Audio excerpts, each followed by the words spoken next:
Alors, nous allons déjà passer à la résolution de la troisième question qui nous a été posée suite à l'exercice que nous sommes en train de traiter depuis le début. Nous sommes dans la troisième partie de cet exercice et si c'est la première fois que vous tombez sur cette vidéo, je vous invite d'abord à visualiser les deux premières vidéos que je vous mettrai dans la description et venir continuer avec celle-ci afin de pouvoir mettre en relation la suite des questions que nous sommes en train de décortiquer. Ainsi, si c'est la première fois que vous tombez sur ma chaîne, je vous invite à vous abonner, activer la cloche de notification pour ne manquer à aucune de mes futures vidéos sur la chaîne UDM, Univers des mathématiques. Sans plus tarder, nous allons commencer la résolution de la troisième question. Dans cette question, il nous est demandé de démontrer qu'une quantité est aussi strictement inférieure à une autre quantité. Donc, il nous est demandé de démontrer que cette quantité, tout ce produit, est strictement inférieur à cette fraction rationnelle ou irrationnelle, on va dire. Bien, donc déjà, nous devrons remarquer que dans la deuxième question, dans la question précédente, on nous avait demandé d'en déduire que pour tout n, pour n supérieur ou égal à 1, nous avions déjà montré que 2n moins 1, le tout sur 2n, était inférieur strict à racine carrée de 2n moins 1, le tout sur racine carrée de 2n plus 1. C'était ça qui faisait l'objet de la question numéro 2 précédemment donnée. Alors, nous allons donc faire comment pour pouvoir démontrer cette inégalité du numéro 3. En partant de cette inégalité, nous savons que pour tout n supérieur ou égal à 1, cette inégalité est vérifiée. Donc, ce que nous allons faire, nous allons écrire cette inégalité en remplaçant le n par un entier naturel supérieur ou égal à 1 également, que nous allons nommer ici petit p ou tout simplement petit k. Donc, nous allons dire, si cette relation est vérifiée pour tout n supérieur ou égal à 1, ça veut dire également que pour k, par exemple, supérieur ou égal à 1, nous avons aussi cette relation vérifiée. Le tout sur, k, le tout sur 2k sera aussi inférieur strict à racine carrée de 2k moins 1, le tout sur racine carrée de 2k plus 1. Donc, ce que nous allons faire, nous allons utiliser la méthode de itération. La méthode d'itération consiste à varier le k dans un ensemble donné. Donc, vous voyez que le k prendra l'ensemble 1, 2, 3, ainsi de suite jusqu'à n. Nous allons donc varier le k, n'est-ce pas, dans cet ensemble-ci. Donc, pour k égale à 1, qu'est-ce qui va se passer? Nous allons écrire, n'est-ce pas, cette inégalité en remplaçant k par 1.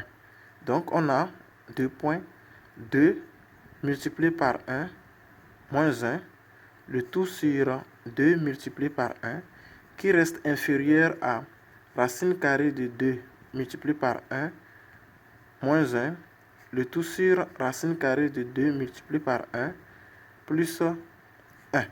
Bien évidemment, je ne vais pas garder ça comme ça, je vais donner la valeur exacte. Donc déjà, avec ce que je suis en train de faire, c'est ce que vous allez faire également pour k égale à 1. Quand vous remplacez k par sa valeur, vous obtenez 1 demi inférieur strict à racine de 1 sur racine carrée de 3. Donc vous allez également faire la même chose. Donc pour k égale à 2, ça va. Donc déjà, pour k égale à 2, ça va faire 3 quarts inférieur à racine de 3 sur racine de 5. Pour k égale à 3, ça fait 5 sixièmes inférieur strict à racine de 5 sur racine de 7.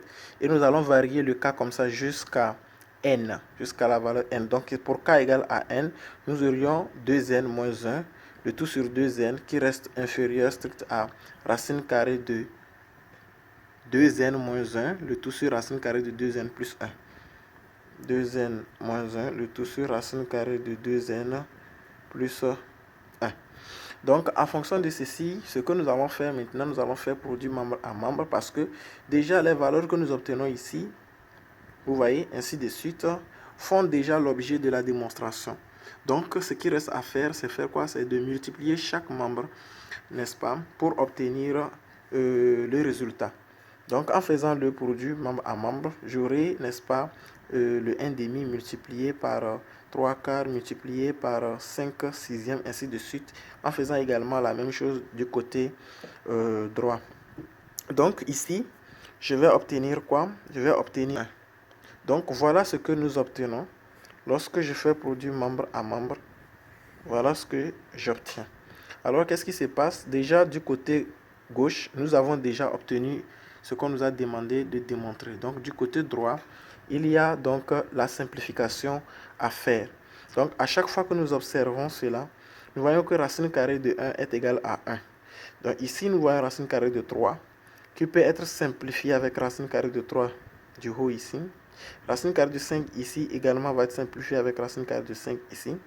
De la même manière, nous aurons racine carrée de 7 ici sur une quantité. Donc, racine carrée de 7 aussi, tout comme racine carrée de 5 a été simplifiée, aura aussi son commun ici à simplifier.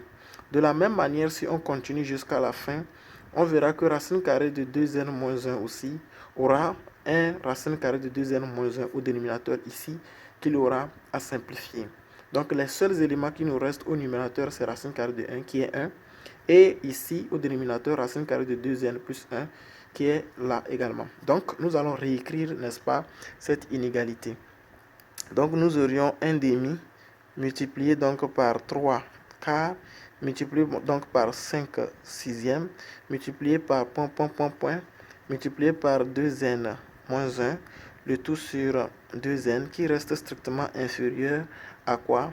À 1 sur racine carrée de 2n plus 1. Et voilà donc l'inégalité ainsi démontrée pour n, bien évidemment, supérieur ou égal à 1. Donc voilà ce qu'il faut faire de façon littérale pour pouvoir, n'est-ce pas, atteindre cette démonstration-là. Donc nous voici à la fin de cette vidéo. On se retrouve dans la nouvelle vidéo pour d'autres thématiques.